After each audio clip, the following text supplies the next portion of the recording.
You guys, welcome back to my channel. I'm so happy you're here. Today is another installment of Yum or which is where I try recipes from different cookbooks and I let you guys know if it's worth it or you could just skip over it. Today, I'm excited. We're cooking African food. Let's get into it.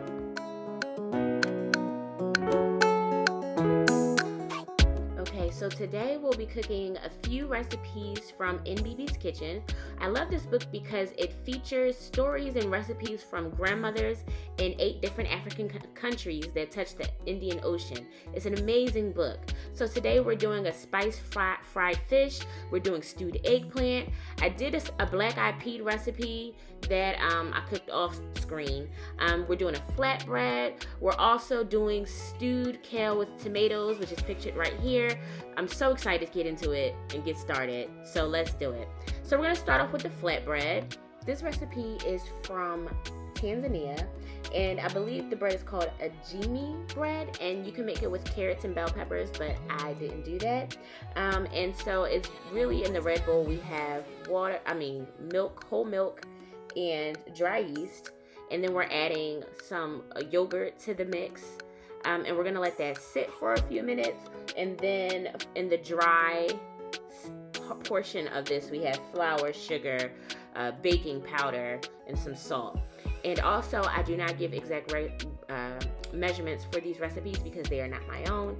And if you would like to try these recipes for yourself, I highly recommend you guys buy a book. Support your creatives, okay? So what I also liked about this bread is that it reminded me a lot of naan. So it was really fabulous. So you let that bread sit for 45 minutes, and then we're gonna start on our spiced fried fish.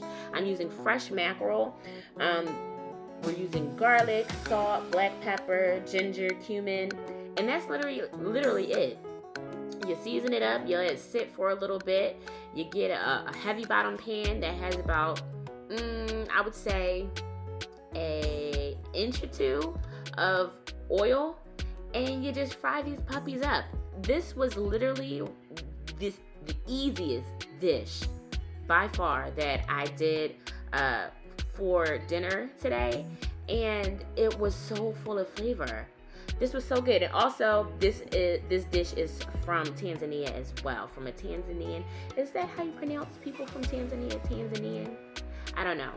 I always ask because you know how people from Barbados, they refer to themselves as Bajan and not Barbadians or whatever. I don't ever want to make a mistake like that. So you guys let me know in the comments down below if you know, or so that we're accurate. So I'm going to sit this aside and let it rest. Let it rest for 10 minutes. And now we're going to go in and start frying. Right now I'm frying up them fish heads. I don't know about y'all, but I love me some fish heads. They're always so full of fat. And they're meaty. I love fish heads. I'm a huge fan of it. But we're going to fry these up until they're nice and golden brown on each side. And that took about like 5 minutes per side.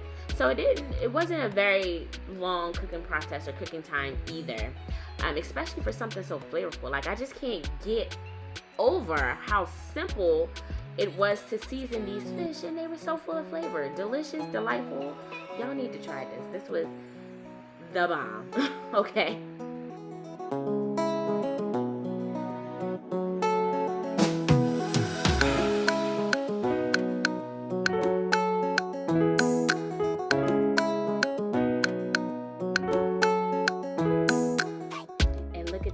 This is the finished product. Look at this fish though. Yes, golden brown. All right, next we're gonna hop to our quick scoop stewed eggplant with coconut milk. Now this is also a Tanzania dish, a dish from Tanzania. We're just using some eggplant, some red onion, some bell pepper, garlic, jalapenos, turmeric, salt, and coconut milk. You literally dump it all in the pot and you stew it down. Now, this recipe is very unforgiving. I was supposed to measure out a specific amount of coconut milk, and I didn't do that. I just dumped the entire can in there. Don't be like me. Follow the recipe, because I was supposed to just stew the eggplant, right? But it ended up being soupy. You don't want soupy eggplant when it's supposed to be stewed. Stews are thick and hearty. I played myself. Don't play yourself like me. Like, look at all that liquid in there. I was trying to reduce it, but if you reduce it too much, then your eggplant get mushy. Don't be like me, y'all. Follow the recipe. Only add the amount that the recipe asks for. I mean, the flavor was still phenomenal. It was delicious. It was very different. I wasn't ready for it, honestly. But that's also because I'm not a huge eggplant fan. But the eggplant, the recipe, the dish itself was definitely good. So don't allow my weird description of it to kind of like run you away. As long as you follow the recipe, you will be fine. Okay, that's what we are to take from this. Also, so because it was so soupy, I added some cornstarch to kind of thicken it up, and it made the texture a little bit slimy. So please follow the recipe, y'all, please. Okay, I digress. Also, don't be talking about my little rusty pot in the back, all right? Y'all be leaving me comments, talking about my pots and stuff. Listen, I'm working on it. I'm working on it. And here's the final product. It doesn't look bad, right? It's pretty okay. Yeah, I liked it. All right, so now we're going to go back to our bread. We let it rest for 45 minutes. Now it's a little more puffy. We're going to cut it into 4 sections. I didn't want huge rounds of bread because, you know, I'm trying to watch my carb intake. So I split it into 4, and then each fourth I split into half.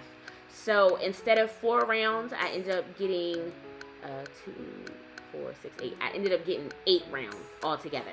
Okay, and they were smaller than what the recipe called for, but that's just how I kind of like limit my bread intake. And then you just fry them in a dry pan. You just pop them in there, fry them up, or roast them until they get nice and brown, and that's it. And then they also bubble up very nicely too while you're cooking them. So it has like little air pockets in them. It's a really good bread. So I definitely recommend you guys try this recipe. It has a beautiful yeasty flavor, very like soft, really good. They sopped up flavor really well. Look at these, beautiful, beautiful. Okay, so now we're gonna get into, I believe this is our kale recipe. And for this recipe, we're just going to be using some canola oil, some onion, cumin, coriander, turmeric, tomatoes, and a pound of kale, salt, water, and lemon juice. So I'm adding the seasonings and also the onion in first. Now I'm adding my tomato and my kale that I chopped by hand. Let me tell y'all something. It was a slug in my kale. I didn't appreciate that. I didn't feel it. I just saw it and I freaked out. I felt bad because I did put him down the little garbage disposal. He was a little tiny slug, but still. And then also look at how much kale that I used, and it cooked down to that little bit. But let me tell you something. It was delicious. It was delightful. This is the final look of everything that I cooked. I hope you guys try it in Bibi's kitchen. It was definitely worth the try. Okay, these are some black eyed peas that I made. But that's in the book as well. Listen, phenomenal. Phenomenal. You guys should definitely try it. You'll love it. You will love it for sure.